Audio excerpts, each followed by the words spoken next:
मोइन खान जो समाजवादी पार्टी का नेता है, अयोध्या के सांसद की टीम का सदस्य है, 12 वर्षीय एक नाबालिग बच्ची के साथ दुष्कर्म का कृत्य में शामिल पाया गया। अभी तक समाजवादी पार्टी ने उसके खिलाफ कार्रवाई नहीं की है। मैं ये नहीं समझ पा रहा हूं कि ये सब क्या है। अब क्या ये कोई समाजवादी पार्टी ना बोले? आपका एक्टिव मेंबर है, आपके सांसद के साथ बैठ रहा है, खा रहा है, उनके साथ चल रहा है, लेकिन इस प्रकार के, और यह अति पिछड़ी जाति से जुड़े हुए एक बालिका से जुड़ा हुआ मामला है, और इस प्रकार की घटिया हरकत में वह लिप्त है, लेकिन तब भी उसको हल्केपन से उड़ाने का काम होता, यानी हल्केपन से लेने का काम होता है। ये घटनाएं क्या दिखाती हैं? कल ही हरदोई में एक दुर्भाग्यपूर्ण घटना घटित हुई, और हरदोई में घटित दुर्घटना में भी बीरे उर्फ वीरेंद्र यादव इस समाजवादी पार्टी का पूर्व जिलाध्यक्ष है। अब देखो किस प्रकार के व्यक्ति को आप जिलाध्यक्ष बना रहे हैं। इस पे आईपीसी और सीआरपीसी की कोई ऐसी धारा नहीं जो इस पे लगी हो। 28 ऐसे मामले हैं, और ऐसे नहीं कि मामले 17 से 24 के बीच के हों। इस पे पहला अपराध दर्ज हुआ था 89 में, दूसरा है 91 में, तीसरा 91 में, चौथा 91 में, पांचवा 92 में, छठा 90 में, फिर 93 में, फिर 92, फिर इससे पहले 98, इससे पहले 90, इसके बाद 96, 2006, 2008, 2013 में तो आप ही की गवर्नमेंट थी, 2007, 2009, 2008, 2015 में भी आपकी सरकार थी, 2016 में 302 में भी यह व्यक्ति लिप्त रहा है, 302 की भी घटना में शामिल रहा है, 388 की घटना में भी यह व्यक्ति लिप्त रहा है। इसी प्रकार से 2016 में 302 के मामले में व्यक्ति लिप्त रहा है। 2002 में यूपी गुंडा अधिनियम के अंतर्गत इसके खिलाफ कार्रवाई हुई है। ऐसे ही इसके खिलाफ फिर 2002 में भी इसके खिलाफ गुंडा एक्ट के अंतर्गत कार्रवाई हुई है। 2017 में यूपी गुंडा एक्ट के अंतर्गत इसके खिलाफ कार्रवाई हुई है, और फिर 2017 में भी इसके खिलाफ कार्रवाई हुई है। 28 इस प्रकार के मामलों में व्यक्ति लिप्त है। समाजवादी पार्टी का पूर्व जिलाध्यक्ष है। कल एक अधिवक्ता की हत्या सरेआम इसके द्वारा करवाई गई है, और इस प्रकार के अपराधियों को आप कहते हैं साहब गोली मार रहे हैं, क्या माला पहनाएंगे क्या? मुझे आश्चर्य होता है। अब इस प्रकार का तो एक ताजा उदाहरण है, इस समाज के लिए सबसे बड़े कलंक है, इस समाज का कोड़ है, और इस कोड़ को जब तक हटाएंगे नहीं तब तक उत्तर प्रदेश की स्थिति को ठीक करने में कठिनाई होगी। और इसीलिए मैं आपसे कह रहा था, आप तो लोकतंत्र सेनानी हैं, मैं आपकी उम्र का सम्मान करता हूं, आपकी सहजता सरलता का भी सम्मान करता हूं, और हमेशा आपको सम्मान भी देता रहा हूं। इसलिए भी क्योंकि इस माननीय सदन के देश के सबसे बड़ी विधानसभा के स्पीकर के रूप में एक शानदार काम आपने किया। एक जनप्रतिनिधि के रूप में एक लंबे समय में संघर्षशील जीवन, एक सामान्य परिवार से उभर करके आप आगे बढ़े, और इसलिए कभी कभी सही बात बोलने की हिम्मत भी कर पाते हैं। लेकिन आपने लोकतंत्र सेनानी कहा अपने आप को, मुझे बहुत अच्छा लगा। लेकिन जिस लोकतंत्र का गला घोंटने का काम कांग्रेस ने किया था, आज उसी के साथ आप मिलकर के क्या काम कर रहे हैं, और क्या करते रहे आप लोग? तो हमारे बजट पर, हमारी सप्लीमेंट्री डिमांड पर आपने उंगली उठाई। मैं पूछना चाहता हूं, मुझे आप लोगों की बातों पर पंचतंत्र की कथा याद आती है। आपने सुनी होगी, 4 ठग थे। एक किसान एक बकरी लेकर के जा रहा था, तो चारों ठगों ने कहा कि इस किसान से बकरी कैसे ली जाए। तो हो सकता है कि उनको थोड़ा लोक लाज रही हो, तो उन्होंने कहा चलो छीन तो नहीं सब पाएंगे, तो एक काम करते हैं, चारों अलग अलग जगह खड़े हो जाते हैं, और अलग जगह खड़े होकर के हम लोग ये बोलें कि भाई ये कुत्ते का बच्चा कहां लेके जा रहा है। तो एक वो किसान बेचारा अपनी बकरी के बच्चे को कंधे में रख करके लेके जा रहा है, तो पहले ठग के पास से गुजरता है तो बोलता, अरे काका ये सब क्या ले जा रहा है, ये कुत्ते के बच्चे को अपने कंधे में लेके क्या जा रहा है। किसान बोलता, अरे धूर्त कहीं के, ये कुत्ते का बच्चा नहीं बकरी का बच्चा है, वो हंसते हुए चुप हो जाता है।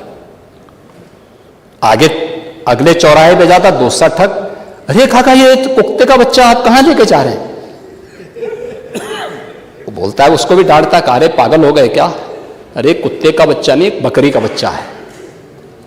अगले आगे बढ़ता है, फिर तीसरा ठग मिल जाता है, वह भी फिर यही बात उसको बोलता है। चौथे ठग ने भी कहा तो किसान को विश्वास हो गया, उसको लगा कि भोला भाला किसान, अन्नदाता किसान, मेहनती किसान, उसको विश्वास हो गया यार एक व्यक्ति झूठ बोलेगा, लगता है कि मेरी दृष्टि दोष ही मुझे हो गया है, लगता है ये कुत्ते का बच्चा ही है, उसने फेंक दिया उसको। चारों ठगों का काम पूरा हो गया और चुनाव में खटाखट खटाखट खटाखट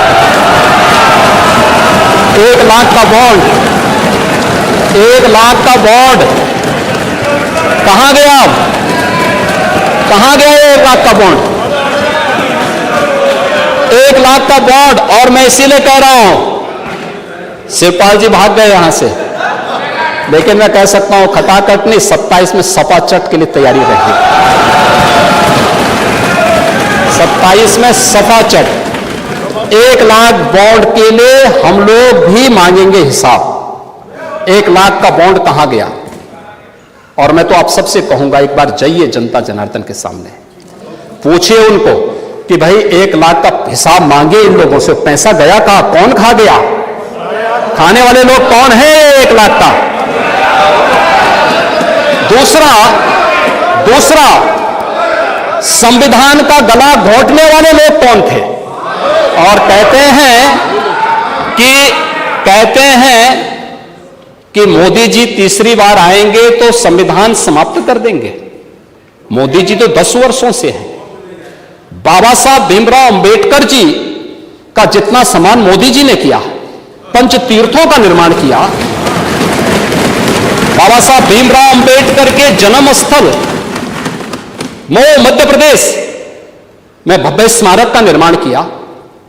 बाबा साहब भीमराव अंबेडकर से जुड़े हुए, जहां उन्होंने अपने उच्च शिक्षा अर्जित की थी, इंग्लैंड की, उस मकान को खरीद करके अनुसूचित जाति के बच्चों के लिए हायर एजुकेशन के लिए स्कॉलरशिप की व्यवस्था की और उसके लिए इंडिया हाउस के रूप में उसे स्थापित करके इसको बाबा साहब भीमराव अंबेडकर का एक स्मारक इंग्लैंड में भी बनवाया और स्कॉलरशिप की व्यवस्था की। ये मोदी जी के कारण हुआ। बाबा साहब भीमराव अंबेडकर ने अपना सार्वजनिक जीवन दिल्ली के अंदर जिस मकान में रह के किया था, उससे बाबा साहब भीमराव अंबेडकर का स्मारक बनाने का काम मोदी जी ने किया। बाबा साहब भीमराव अंबेडकर ने सामाजिक व्यवस्था के खिलाफ बौद्ध धर्म यानी दीक्षा जहां नागपुर में जिस स्थल पर ली थी, उसे भव्य स्मारक बनाने का काम मोदी जी ने किया। बाबा साहब भीमराव अंबेडकर की चैत्य भूमि मुंबई को भव्य स्मारक के रूप में स्थापित करने का काम मोदी जी ने और भारतीय जनता पार्टी की महाराष्ट्र की सरकार ने किया।